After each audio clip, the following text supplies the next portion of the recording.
नमस्ते बच्चों, मेरे YouTube चैनल गुरु कृपया क्लासेस पर आपका स्वागत है। हम पढ़ रहे थे 10th क्लास के अनिवार्य हिंदी की बुक एक्सरसाइज भाग 2। इसके जो काव्य खंड के हम 4 चैप्टर देख लिए हैं और आज हम देखेंगे 5वें नंबर का। इससे पहले हम सूरदास, तुलसीदास, जयशंकर प्रसाद और सूर्यकांत त्रिपाठी, निराला जी इनकी कविताओं को पढ़ लिया था और आज नागार्जुन पढ़ेंगे। नागार्जुन की इसमें 2 कविताएँ हैं, ये दंतोरित, मुस्कान और फसल। इन कविताओं को पढ़ने से पहले हम कवि के जीवन परिचय, उनके काव्य कृतियाँ, जीवन की प्रमुख घटनाएं और पाठ परिचय के बारे में थोड़ी सामान्य जानकारी ले लेते हैं। तो चलो करते हैं स्टार्ट। नागार्जुन का जन्म बिहार के दरभंगा जिले के सतलखा गांव में सन 1911 में हुआ। सतलखा इसके ननिहाल का नाम है। इसका जन्म ननिहाल में होता है 1911। इसका मूल नाम वेदनाथ है। तो देखो बच्चों, इसका नाम वेदनाथ है रखने के पीछे भी एक कथानक है। कहते हैं कि ये अपने माता पिता की 5वीं संतान होते हैं। इससे पहले जो इसके भाई बहन होते हैं वो जन्म लेने के थोड़े दिन बाद में ख़त्म हो जाते हैं। तो इसके माता पिता हैं वो बहुत निराशापूर्ण जीवन व्यतीत कर रहे होते हैं। एक बार उन्होंने वेदनाथ धाम, देवघर में वेदनाथ धाम में जो स्थित शिव की प्रतिमा, उसकी पूजा अर्चना करते हैं और शिव की कृपा से उसकी 5वीं संतान होती है। जन्म लेते ही उसके माता पिता इसका नाम रूढ़ी के चलते एक ढक्कन रख लेते हैं, ढक्कन नाम रख लेते हैं और फिर शिव की कृपा से वो स्वस्थ रहते हैं और शिव की कृपा उस पर बनी रहती है। तो उसके माता पिता है उस धाम के नाम पर, वेदनाथ धाम के नाम पर उसका नाम वेदनाथ रख लेते हैं। ठीक है। और फिर देखो नागार्जुन नाम भी उसका, तब वह श्रीलंका जाते हैं, वहाँ पर वे बौद्ध धर्म ग्रहण करते हैं, उस बौद्ध भिक्षु बन जाते हैं और वहाँ पर जो धर्मशास्त्रों का अध्ययन करते हैं। उसके बाद में बौद्ध धर्म ग्रहण करने के बाद में उसका नाम नागार्जुन पड़ता है। ठीक है। तो आगे देखो, प्रारंभिक शिक्षा संस्कृत भाषा में हुई, फिर अध्ययन के लिए बनारस और कलकत्ता गए। 1936 में वे श्रीलंका गए, वहीं बौद्ध धर्म में दीक्षित हुए। 2 साल प्रवास के बाद 1938 में वे भारत लौट आए। घुमक्कड़ी और अक्कड़ स्वभाव के धनी नागार्जुन ने अनेक बार संपूर्ण भारत की यात्रा की और 1998 में उसका देहांत हो गया।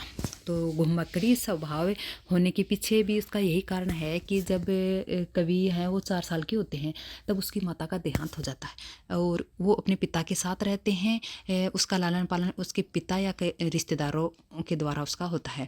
तो जब वो छोटे होते हैं तो उसके पिता कहीं पर जाते हैं, चाहे आस पड़ोस में किसी घर में जाओ, चाहे गांव के चौपाल में या कोई रिश्तेदारों या कहीं भी जाओ, तो उसको साथ लेकर चलते थे, साथ लेकर जाते थे। तो इसी के चलते वो मतलब घुमक्कड़ी स्वभाव का हो जाता है और इस घुमक्कड़ी स्वभाव के कारण ही वो एक बार नहीं कई बार पूरे भारत की यात्रा कर लेते हैं। तो आगे चलो, नागार्जुन की प्रमुख काव्य कृतियाँ देखो। युगधारा, सतरंगे पंखों वाली, हजार हजार बाहों वाली, तुमने कहा था, पुरानी जूतियों का कोर्स, आखिर ऐसा क्या कह दिया मैंने, मैं मिलिट्री का बूढ़ा घोड़ा।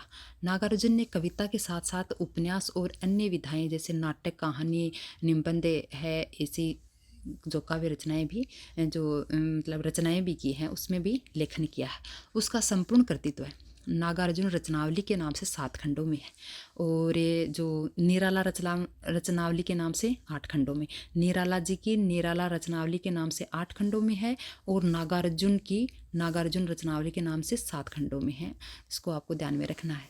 साहित्यिक योगदान के लिए उन्होंने अनेक पुरस्कारों से सम्मानित भी किया, जिसमें प्रमुख पुरस्कार देखो, हिंदी अकादमी, दिल्ली का शिखर सम्मान, उत्तर प्रदेश का भारत भारती पुरस्कार, बिहार का राजेंद्र प्रसाद पुरस्कार, मैथिली भाषा में कविताओं के लिए उन्हें साहित्य अकादमी पुरस्कार प्रदान किया गया। राजनीतिक सक्रियता के कारण उन्हें अनेक बार जेल भी जाना पड़ा। उन्हें कि जन आंदोलनों में भाग लेते थे और जो राजनीतिक क्रियाकलापों और जो राजनीति जैसे विषयों पर भी उन्होंने मतलब व्यंग्यपूर्ण कविताएं लिखी हैं और अपनी स्पष्टवादिता के कारण और राजनीति में सक्रिय रूप से रहने के कारण उसे जेल जाना पड़ा। हिंदी और मैथिली के समान रूप से लेखन करने वाले, यानी हिंदी भाषा में भी लिखा है उन्होंने और मैथिली भाषा जो उसकी जो मातृभाषा हुआ करती थी उसमें समान रूप से लेखन कार्य किया है। नागार्जुन ने बांग्ला और संस्कृत में भी कविताएं लिखी है। मातृभाषा मैथिली में वे यात्री नाम से लिखा करते थे और हिंदी में नागार्जुन नाम से। ठीक है। तो लोक जीवन से गहरा सरोकार रखने वाले नागार्जुन भ्रष्टाचार, राजनीतिक स्वार्थ, समाज की पतनशील परिस्थितियों के प्रति अपने साहित्य में विशेष सजग रहे। वे व्यंग्य में माहिर थे और इसलिए उसे आधुनिक कबीर भी कहा जाता था। यानी आधुनिक कबीर यहाँ कहने का मतलब ये है कि जिस तरह कबीर अपने समय की विसंगतियों पर निशाना अपने अक्कड़ फक्कड़ अंदाज में साधा करते थे, नागार्जुन भी अपने दौर में वही किया करते थे। कबीर ने जैसे समाज में व्याप्त रूढ़ियाँ हैं, अंधविश्वासों पर करारा व्यंग्य किया, और नागार्जुन भी अपने काव्य कृतियों में राजनीतिक षड्यंत्र, समाज की बुराइयों जो और अंधविश्वासों पर व्यंग्यपूर्ण काव्य कृतियाँ रचनाएँ किया करते थे। तो इसीलिए उसे आधुनिक कबीर कहा गया है। छायावादोत्तर दौर के ऐसे अकेले कवि हैं जिसकी कविता गांव के चौपाल और साहित्यिक दुनिया में समान रूप से लोकप्रिय है। छायावादोत्तर दौर मतलब जो छायावाद के उत्तरार्ध में, और वो इस प्रकार की छायावादोत्तर इस युग में जो काव्य होता था वो सीधी सरल भाषा में लिखे पद्यों द्वारा जीवन की जो अनुभूतियों को व्यक्त करने का प्रयास किया जाता था। तो यहाँ पर यही मतलब है, यहाँ ऐसे अकेले कवि हैं जिसकी कविता गांव के चौपाल और साहित्यिक दुनिया में समान रूप से, यानी गाँव के लोगों में भी उतनी ही लोकप्रिय थी और साहित्य जगत में भी समान रूप से वो लोकप्रिय थी। और इसका ये भी मतलब है कि वो जो कविताएं लिखा करते थे उसकी जो बड़े भाषा हुआ करती थी, यानी तरीका हुआ करता, वह बहुत सहज और संप्रेषणीय और प्रभावशाली हुआ करता था कि पाठक जो पढ़ते थे उसके मानस श्लोक में तत्काल बस जाती थी। और इसमें कोई सामासिक युक्तियाँ नहीं होती थी, कोई क्लिष्ट भाषा नहीं होती थी, कोई लाक्षणिकता नहीं ली हुई होती थी। कम पढ़े लिखे लोग भी उसको पढ़ते ही समझ में आ जाती थी और सटीक व्यंग्य उसमें रहा करता था। तो यही कारण है कि गांव के चौपाल से लेकर विद्वानों की बैठक तक समान रूप से आदर पाती थी। जटिल से जटिल विषय पर भी वो जो लिखी गई कविताएं हैं वो बहुत सहज और सरल भाषा में हुआ करती थी। और वैसे तो इसमें कोई संदेह नहीं है कि जो अपनी खास शिल्प और जो बाबूद की वजह से नागार्जुन की कविताएं आज भी काफ़ी लोकप्रिय है। उसकी कविताओं की सबसे खास बात तो यह है कि जो तात्कालिक राजनीतिक घटनाओं पर लिखी गई उसकी जो कविता हैं वह आज भी ताज़ी नज़र आ रही है। ठीक है, तो यही है कि वास्तविक जन्म में जनकवि थे। जनकवि होने का यही तात्पर्य है कि जनहित के लिए वह प्रतिबद्धता उसकी कविताओं का प्रमुख विषय रहा करता था। जनहित, लोक जीवन, प्रकृति और राजनीति विषय इसका प्रमुख विषय कविताओं का रहा करता था। जनता के हित के लिए वो लोगों की चेतना जागृत किया करते थे, परिस्थितियों को उजागर किया करते थे, और जो विसंगतियां हैं उसको अपनी कविताओं, अपनी रचनाओं के माध्यम में लोगों तक पहुंचाने का काम किया करते थे। ठीक है, नागार्जुन ने छंदों में काव्य रचना की है और मुक्त छंद भी लिखे, यानी अपनी रचनाएं हैं, काव्य रचनाएं वो छंद मुक्त भी हैं उसकी और छंदबद्ध भी हैं, दोनों प्रकार की। तो आगे देखो कविताओं के बारे में लिखा है कि इसमें क्या है। दंतुरित मुस्कान और फसल। दंतुरित मुस्कान है, यह दंतुरित मुस्कान कविता में छोटे बच्चों की मनोहारी मुस्कान देखकर कवि के मन में जो भाव उमड़ते हैं उन्हें कविता में अनेक बिंबों के माध्यम से और प्रतीकों के माध्यम से प्रकट करते हैं। कवि का मानना है कि इस सुंदरता में ही जब वह हंसता है, अपने जो छोटे छोटे मुख में दांत होते हैं उस दांतों से तो वो हंसता है, तो कवि कहता है कि जो उस समय उसकी सुंदरता बन पड़ती है वह एक जीवन का ही संदेश है। इस सुंदरता की व्याप्ति ऐसी है कि कठोर से कठोर मन भी पिघल जाता है, जिसके मन में भाव नहीं होते हैं वह भी भाव विभोर हो जाता है। इस दंतुरित मुस्कान की मोहता तब और बढ़ जाती है जब उसके साथ नज़रों का बांकपन जुड़ जाता है। तो देखो आगे फसल जो है कविता, इसमें क्या है कि फसल शब्द सुनते ही खेतों में लहलाती फसल आंखों के सामने आ जाती है, परंतु फसल है क्या और उसे पैदा करने में किन किन तत्वों का योगदान है इसे बताया है नागार्जुन ने अपनी कविता फसल में। कविता यह भी रेखांकित करती है कि प्रकृति और मनुष्य के सहयोग से ही सृजन संभव है। बोलचाल की भाषा की गति और लय कविता को प्रभावशाली बनाती है। कहना न होगा कि यह कविता हमें उपभोक्ता संस्कृति के दौर में कृषि संस्कृति के निकट ले जाती है। तो चलो आगे देखते हैं अपनी कविता। तो चलो पढ़ते हैं। यह है दंतुरित मुस्कान।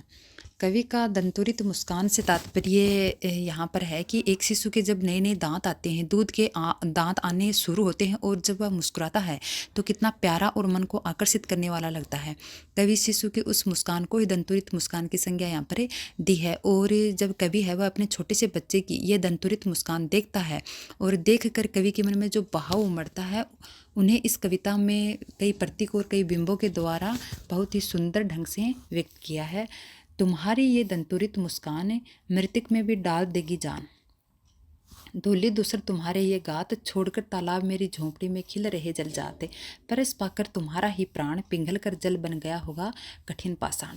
तो पहले इतना देख लेते हैं। जो मृतक है उसका शाब्दिक अर्थ तो है मरा हुआ, लेकिन यहाँ पर जो भाव शून्य संवेदन रहित व्यक्ति के लिए कवि काम में ले रहे हैं, ये मृतक में भी डाल देगी जान। तो क्या है कि कवि के अनुसार शिशु के नन्हे नन्हे दांतों वाली मुस्कान मृतक तुल्य व्यक्ति में भी जीवन के संचार कर सकती है। एक संवेदन रहित उदासीन व्यक्ति भी इस भोली और मनोहारी मुस्कान को देख कर प्रभावित हुए बिना नहीं रह सकता। और जो ये मुस्कान है वह भावशून्य व्यक्ति के हृदय में भी वात्सल्य की तरंग उठा देने वाली है, वात्सल्य के भाव जगा देने वाली है। धूली दूसरे तुम्हारे ये गात, धूली दूसरे ने धूल से सने हुए, गात यानी शरीर, छोड़कर तालाब मेरी झोंपड़ी में खिल रहे जल जाते यानी कमल, कमल का पर्यायवाची है। परस पाकर तुम्हारा ही प्राण। तो देखो जब हम छोटे बच्चे को मिट्टी में खेलने के लिए छोड़ते हैं तो वो बड़े मनोयोग से मिट्टी में खेलता है, उसे बहुत आनंद आता है। वो मिट्टी है वो अपने सर पर, पाँव पर, हाथों पर, सारे शरीर पर वो डाल लेता है और बहुत मग्न होके खेलता है। तो जो ये बच्चा है वो कवि के घर में इसी प्रकार खेल रहा है, मिट्टी में लोटपोट होकर खेल रहा है और कवि उसको देखकर मंत्रमुग्ध हो जाते हैं। और उसकी शरीर की कोमलता को देखकर कवि के मन में जो भाव आता है वह यहाँ पर कह रहा है कि जो छोड़कर तालाब मेरी झोंपड़ी में खिल रहे जल जाते, यानी यहाँ पर कवि का तात्पर्य है कि कवि ये देख कर, उस बालक को देख कर, उसकी कोमलता को देख कर, उसकी सुंदरता को देख कर ये कह रहे हैं कि जैसे ऐसे लग रहा है कि मानो आज कमल है वो मेरे घर पे खिल रहा है, तालाब को छोड़कर मेरी झोंपड़ी में आज कमल खिल रहा है। तो यहाँ पर देखो उत्प्रेक्षा अलंकार होगा और धूल दूसरित में अनुप्रास होगा, मृतक में भी डाल देगी जान। यहाँ पर अतिशयोक्ति अलंकार होगा, क्योंकि जो मृतक में जान नहीं डाली जा सकती, मरा हुआ फिर जिंदा नहीं होता ना, तो यहाँ पर अतिशयोक्ति हुई है और अतिशयोक्ति अलंकार होगा। परस पाकर तुम्हारा ही प्राण, परस यानी स्पर्श, पिघल कर जल बन गया होगा कठिन पाषाण। कठिन पाषाण का मतलब है कठोर पत्थर, और पिघल कर जल बन गया होगा। यहाँ मतलब कवि का तात्पर्य है कि तुम्हारा स्पर्श पाकर, बच्चे को संबोधित करके कह रहे हैं कि हे बच्चे तुम्हारा स्पर्श पाकर एक कठोर हृदय भी द्रवित हो गया है। आगे देखो, छू गया तुमसे कि झरने लग पड़े शेफालिका के फूल, बांस था कि बबुल। कवि है वो अपने को बांस और बबुल कह रहा है यहाँ पर, है ना। और शेफालिका का फूल का यहाँ पर तात्पर्य है मतलब कोमलता से है। शेफालिका का फूल कोमलता का प्रतीक है और बांस और बबुल है वह जो रुखेपन का प्रतीक यहाँ पर कवि ले रहे हैं। बांस और बबुल अपने आप को कवि बताने का तात्पर्य यही है कि जो कवि है वो निरंतर घर से बाहर रहने के कारण पारिवारिकता के एहसास को भूल सा गया है और वात्सल्य के सुख से तो बिल्कुल अपरिचित सा ही हो गया है। शिशु के स्पर्श से उसे बांस और बबुल से शेफालिका का फूल बना दिया है। तो कवि ये कहना चाह रहा है कि मेरे जैसे कठोर हृदय को, मेरे जैसे रुखेपन स्वभाव वाले को आपके स्पर्श से, आपके छू लेने से एक शेफालिका के फूल के समान मेरे हृदय को कोमल बना दिया है। यहाँ पर भी उत्प्रेक्षा अलंकार होगा। बांस बबुल बै की मतलब वर्ण की आवर्ती हो तो अनुप्रास अलंकार होगा। तो देखो, तुम मुझे पाए न पहचान, देखते ही रहोगे अनिमेष, थक गए हो आंख लूं मैं फेर, क्या हुआ यदि हो सके परिचित न पहली बार, यदि तुम्हारी मान माध्यम बनी होती आज, मैं न सकता देख मैं न पाता जान, तुम्हारी ये दंतुरित मुस्कान। तो कवि यहाँ पर कह रहा है कि जब कवि है वो अपने बच्चे से पहली बार मिलता है तो वह बच्चा है उसको पहचानता नहीं है, क्योंकि वो कई दिनों तक भ्रमण पर रहते थे, विदेशी यात्राओं पर रहते थे, घर में बहुत कम आया करते थे। और जब वह बच्चा आता है तो उसको वह एकटक देखता है। तो देखो, जब अपने घर में कोई बच्चे को आपने देखा होगा कि छोटा बच्चा होता है और जो अपने को पहचानने लगता है वो, तो सबसे पहले वह अपनी माता को पहचानता है और फिर घर के अन्य सदस्यों को। लेकिन अगर कोई बाहर से व्यक्ति, अनजान व्यक्ति आ जाए हमारे घर, तो वो बच्चा है वो उसे एक पलक एकटक देखता रहता है, न कोई अपनी भाव है व्यक्त करता है, न कोई एक्टिविटी उसके सामने करता है। बस उसको पहचानने की कोशिश कर रहा है कि ये कौन सदस्य है, हमारे घर का है या बाहर का आया है। तो वो ऐसी ही प्रतिक्रिया यहाँ पर बच्चा है वो कवि को देख के कर रहा है कि देखते ही रहोगे एनिमेस। एनिमेस यानी एकटक, बिना पलक झपकाए। तो कवि है वो उस बच्चे को संबोधित करते हुए कह रहे हैं कि तुमने मुझे पहचाना नहीं, देखते ही रहोगे एनिमेस से, थक गए हो, आँख लूँ मैं फिर। तो वह बच्चे को संबोधित करके कह रहे हो कि आप मेरे तरफ है वो एकटक देखते हुए कितनी बहुत देर हो गई है, तो आप थक गए होंगे, इसलिए मैं ही अपनी आंखें फेर लेता हूँ। क्या हुआ यदि हो सके परिचित न पहली बार। तो फिर कवि आगे कह रहे हैं कि इससे मतलब पहली बार में ही परिचय न हुआ तो क्या हुआ। यदि तुम्हारी माँ न माध्यम बनी होती, आज मैं न सकता देख, मैं न पाता जान तुम्हारी ये दंतुरित मुस्कान। तो कवि यहाँ पर कहना चाह रहा है कि जब वह बच्चा है तब उसकी दंतुरित मुस्कान को वह देखता है तो वह भाव विभोर हो जाता है, आनंदित हो जाता है और वात्सल्य रस से परिपूर्ण हो जाता है। तो वह उस बच्चे को संबोधित कर कह रहा है कि अगर तुम्हारी माँ माध्यम न होती, यानी माध्यम का मतलब है यहाँ पर जरिया। जब वह बच्चा है वह कवि को पहचानता नहीं है, तब वह उसकी माँ है वो उसके पिता से परिचय करवाती है और कहती है कि तुम्हारे पिता हैं।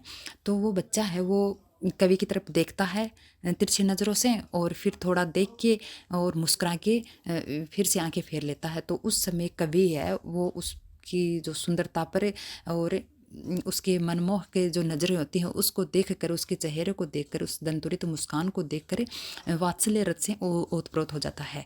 तो इसलिए वह कवि कह रहे हैं अगर तुम्हारी माँ माध्यम न होती, जरिया न होती, अगर तुम्हारी माँ के द्वारा आपसे मेरा परिचय न होता, तो मैं न सकता देख, मैं न पाता जान तुम्हारी ये दंतुरित मुस्कान, कि इस वात्सल्य रसे में रहित रहता, जान नहीं पाता और इस जो अपूर्व आनंद से वंचित रहता। तो आगे देखो, तो देखो, धन्य तुम माँ भी तुम्हारी धन्य, चिर प्रवासी में इतर में अन्य, इस अतिथि से प्रिय तुम्हारा क्या रहा संपर्क, उंगुलियां माँ की कराती रही मधुपर्क, देखते तुम इधर कनखी मार और होती जब की आंखें चार, तब तुम्हारी दंतुरित मुस्कान मुझे लगती बड़ी ही छवि मान। तो जो कवि है वो बच्चे को भी धन्य मान रहा है और उसकी माँ को भी धन्य मान रहा है, क्योंकि शिशु को तो धन्य इसलिए मान रहा है कि उसकी जो बाल चेष्टाएँ और मोहक छवि के कारण वो बहुत ही आकर्षित और मनमोहक लगता है, तो इसलिए वो धन्य कह रहे हैं। और माँ उसको जन्म देने और वात्सल्यपूर्वक लालन पालन करने के कारण कवि उसको धन्य मान रहा है। और देखो, चिर प्रवासी में इतर में अन्य, इस अतिथि से प्रिय तुम्हारा क्या रहा संपर्क। तो कवि प्राय लंबे समय तक घर से बाहर ही रहा करते थे, इस कारण वह स्वयं को परदेसी जैसा अनुभव करता है और निरंतर माँ के ही संपर्क पाने वाले शिशु के लिए वह बाहरी व्यक्ति जैसा अपरिचित सा हो गया है। यही कारण है कि वह अपने ही घर में स्वयं को 1-2 दिन के लिए आए मेहमान सा अनुभव कर रहा है ना। और इस अपरिचय के कारण ही शिशु उसे पहचान नहीं पा रहा है कि कई कई दिनों तक वो घर पे आते थे। उंगुलियां माँ की कराती रही मधुपर्क। मधुपर्क का देखो वैसे तो अर्थ है दूध, दही, घी, शहद, पानी का मिश्रण होता है। और प्राचीन काल में घर आए मेहमानों को उसके स्वागत के लिए, उसके मान मनोहार के लिए मधुपर्क दिया जाता था। और वैसे सांकेतिक अर्थ यहाँ पर है कि माता द्वारा मधुर वात्सल्य भाव से शिशु का लालन पालन किया जाना, यानी वो उसकी माता ही उसको अन्न खिलाती थी, उससे भी है। और जो वात्सल्य लुटाती थी उस शिशु पर, सही अर्थों में ये सांकेतिक अर्थ यहाँ पर यही है मधुपर्क का, कि पिता की अनुपस्थिति में माता और पिता का दोनों का प्यार वो लुटाती थी, वात्सल्य अपना उस शिशु पर लुटाती थी और बहुत ही प्रेम पूर्वक और मनोयोग से शिशु का लालन पालन कर रही थी। तो इसी कारण यहाँ पर जो कवि है, कवि का यही भाव है कि इस अतिथि से प्रिय तुम्हारा क्या रहा संपर्क, उंगुलियां माँ की ही कराती रही मधुपर्क, देखते तुम इधर कनखी मार कर देखना, यानी टेढ़ी नज़र से देखना, और होती जबकि आंखें चार, आंखें चार होने का मतलब है जब दोनों की नज़रें मिलती हैं, दोनों की आपसरी में जब नज़र मिलती है, प्रेम पूर्वक एक दूसरे को देखते हैं, तो आंखें चार होने का यहाँ पर यही अर्थ है। तब तुम्हारी मुस्कान मुझे लगती बड़ी ही छविमान, छविमान यानी सुंदर, छवि युक्त, बहुत सुंदर। तो कवि है यहाँ पर कह रहे हैं कि जब तुम टेढ़ी नज़रों से मेरी तरफ देखते हो और जब मेरी नज़र आपसे मिलती है, आप थोड़ा सा मुस्कुरा के जो आंखें वो दूसरी तरफ कर लेते हो, अपना मुंह फेर लेते हो, और तो तब वह दंतुरित मुस्कान है मुझे बहुत ही आकर्षित करने वाली होती है, मेरे मन को बहुत ही प्रभावित करने वाली होती है, और मेरे वात्सल्य जो रस है उसे ओतप्रोत मुझे कर देती है। तो बच्चों ये हमारी कविता पूरी। तो बच्चों ये कविता पढ़ते वक्त किस किस के मानस पटल पर उस बच्चे का कल्पना चित्र उभरा, वो कमेंट करके अवश्य बताना। तो चलो पढ़ते हैं, अगली कविता है फसल। फसल में जो कवि है वह बता रहा है कि फसल क्या है, उसे उगाने में किन किन तत्वों का योगदान होता है, और कवि ये संदेश भी दे रहा है साथ ही कि प्रकृति और मनुष्य के सहयोग से ही सृजन संभव है। तो देखो, एक के नहीं, दो के नहीं, ढेर सारी नदियों के पानी का जादू है, एक के नहीं, दो के नहीं, लाख लाख कोटि कोटि आंखों के स्पर्श की महिमा है। तो कई यहाँ पर कह रहा है कि फसल क्या है, फसल क्या है, फसल एक के नहीं, दो के नहीं, ढेर सारी नदियों के पानी का जादू बता रहे हैं, लाख लाख कोटि कोटि आंखों के स्पर्श की गरिमा बता रहे हैं। तो देखो यहाँ पर फसल को पानी का जादू कहने का तात्पर्य कवि का यही है कि जो ढेर सारी नदियों के पानी का जादू, तो कह रहे हैं कवि कि यहाँ पर जो फसल है वह कोई किसी एक खास नदी के जल से नहीं बल्कि सैकड़ों नदियों के जल से सिंचित होकर पनपती है, बढ़ती है, और जो पानी ही है वह फसल का मूल आधार होती है। जल के बिना कोई भी फसल जीवित नहीं रह सकती। जल के माध्यम से ही पौधा है वो भूमि को अपना भोजन ग्रहण करता है, फलता है, फूलता है। यदि पानी न मिले तो फसल सूखकर नष्ट हो जाती है। इसलिए यहाँ पर पानी का जादू है वो शब्द यूज में लिया है। तो आगे देखो, एक के नहीं, दो के नहीं, लाख लाख कोटि कोटि आंखों के स्पर्श की गरिमा है। तो यहाँ कवि कह रहे हैं कि फसलों को तैयार करने में करोड़ों किसानों और श्रमिकों का परिश्रम काम में आता है। ये है श्रम है वह है किसानों और जो मजदूर लोग हैं, श्रमिक हैं, उसके गौरव का एहसास कराता है, उसे गौरव का एहसास कराता है। कैसे कि एक वो लहलाती फसल को देख करे किसान और जो मजदूर होते हैं उसके मन में ये बहाव उठता है कि ये फसल है मेरे परिश्रम का परिणाम है। तो ये तभी ये है यहाँ पर स्पर्श की गरिमा का कहने का मतलब कवि का यही है। तो आगे चलो, एक की नहीं, दो की नहीं, हजार हजार खेतों की मिट्टी का गुण धर्म है। तो मिट्टी का गुण धर्म कहने का तात्पर्य कवि का यहाँ पर है कि जो मिट्टी के अनेक प्रकार के खनिज और पोषक तत्व होते हैं जिनसे पौधे को या फसल को भोजन और पोषण प्राप्त होता है, और इन खनिजों आदि से ही मिट्टी के गुण धर्म निश्चित होते हैं।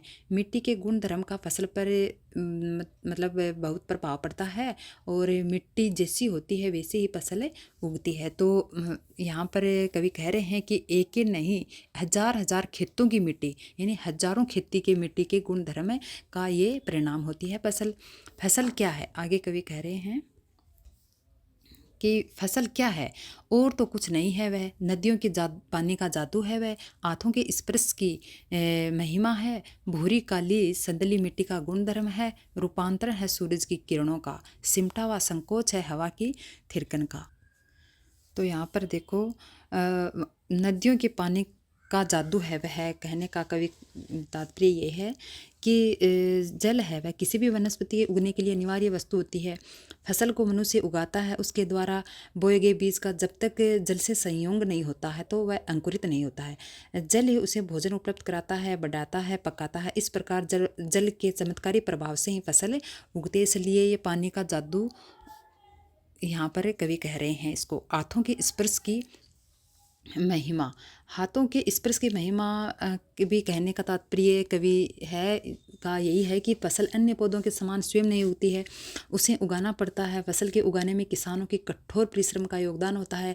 किसान उसे जोतता है, बोता है, सींचना, निराई करना, उसकी सुरक्षा करना, काटना और घर तक लाना, इतनी क्रियाओं के बाद है फसल किसान के हाथ में आती है।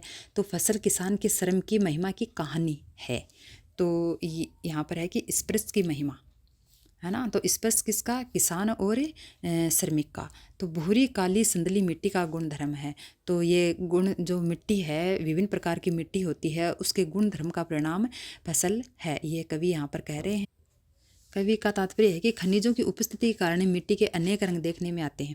खनिज की मिट्टी के गुण धर्म में खनिज ही मिट्टी का गुण धर्म वो निश्चित करते हैं। फसल में भी मिट्टी के इन गुणों का स्वाभाविक रूप से ही समावेश हो जाता है। अनुकूल विशेषताओं वाली जो मिट्टियाँ हैं वो फसल के उगने में सहायक होती हैं। जो सूर्य की किरणों का रूपांतरण, कहने का तात्पर्य कवि यहाँ पर यही कह रहा है कि फसल को कवि ने जो सूरज की किरणों का बदला स्वरूप कहा है। फसल को हरा रंग देने, उसे बढ़ाने में, पकाने में सूरज की किरणों का महत्वपूर्ण योगदान रहता है। पौधा सूर्य के प्रकाश को रूपांतरित करके ग्रहण कर लेता है, जो उसे ऊर्जा के रूप में उसे सिंचित करता है। तो देखो यहाँ पर सिमटा हुआ संकोच है हवा की थिरकन का। तो यहाँ पर कवि ऐसा क्यों कर रहे हैं कि जल, मिट्टी और प्रकाश की भांति ही वायु भी पौधों के विकास के लिए परम आवश्यक तत्व होती है। फसल वायुमंडल में कार्बन डाइऑक्साइड, नाइट्रोजन वो तो ग्रहण करती है और इस प्रकार वो थिरकती हुई वायु को फसल में सिमट कर निवास करने का तात्पर्य यहाँ पर कवि का है। तो देखो यहाँ पर जो पानी है और श्रमिक है, किसान है, उसका परिश्रम है, मिट्टी है, सूरज और हवा का संयोग से ही एक फसल मतलब उपजती है, पनपती है और तैयार होती है। तो कवि यहाँ पर यही संदेश देना चाह रहे हैं कि जो फसल है वह मानव जीवन का आधार है। वे किसी एक दो व्यक्तियों के श्रम का नहीं है, कुछ जो सीमित जल का और थल का उपयोग का परिणाम भी नहीं है। इसके पीछे तो सारे देश के किसान का परिश्रम है, सारे जो देश की भूमि है, सभी नदियों का योगदान है। और ये फसल है वह मानव श्रम के गौरव का मूर्तिमान स्वरूप भी है। मानव और प्रकृति की आदर्श भागीदारी का ही परिणाम ये फसल है। तो ये हमारा चैप्टर है वो पूरा हुआ बच्चों। और कल वाले वीडियो में इसके अभ्यास क्वेश्चन हम देखेंगे। और मेरा वीडियो आपको कैसा लगा? अगर अच्छा लगा है तो लाइक, शेयर और सब्सक्राइब करें। धन्यवाद।